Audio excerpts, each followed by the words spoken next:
What message comes to famous Thebes from the Golden House? What message of disaster from that sweet-throated Zeus?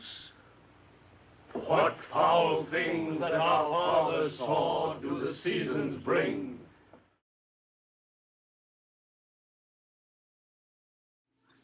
Knowing theater history is an act of cultural citizenship and allows us to understand a language shared by the entirety of the Western world.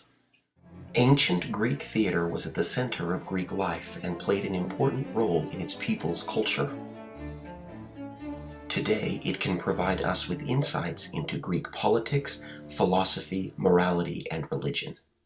All of the notable city-states held annual theatrical festivals in honor of the god Dionysus. However, the golden age of Greek theater was best exemplified by the city Dionysia, Athens' grand theatrical festival in which the greatest playwrights competed to perform their works. Today, I would like to talk about the three genres or categories of Greek theater: the satyr plays, the comedies, and the tragedies. First, the satyr plays. The satyr plays were the most ancient form of Greek theater. Satyrs were goatmen and the drinking buddies of Dionysus.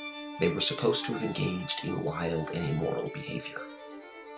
We know little about the history of satyr plays, apart from the fact that they were part of the ritual to Dionysus, and that they contained a lot of physical humor and bawdy or dirty jokes.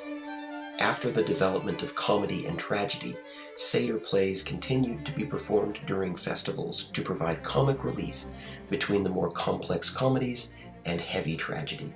Second, the comedies. The primary purpose of early Greek comedies was to lampoon Greek politicians and celebrities.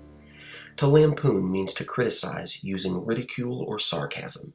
We actually get the word lampoon from the ancient politician Lampon, who was viciously ridiculed in several plays by the Athenian comedian Aristophanes. Greek comedians did not limit their lampooning to people.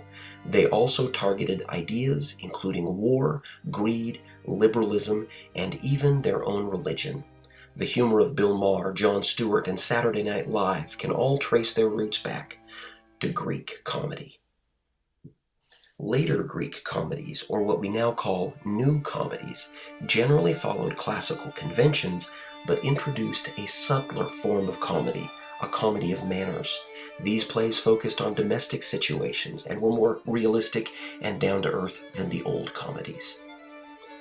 The new comedies rose not from satire or political lampooning, but from the complications and problems of everyday life. Most of our modern-day situation comedies are the offspring of these new comedies. Finally, the tragedies. Where Greek comedy was ridiculous, Greek tragedy was painfully serious. Greek tragedies typically followed mythical creatures, figures, heroes, kings, and queens.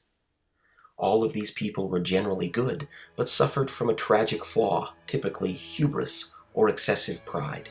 This pride would lead them to believe things that were not true and to do things that they would not or should not have done.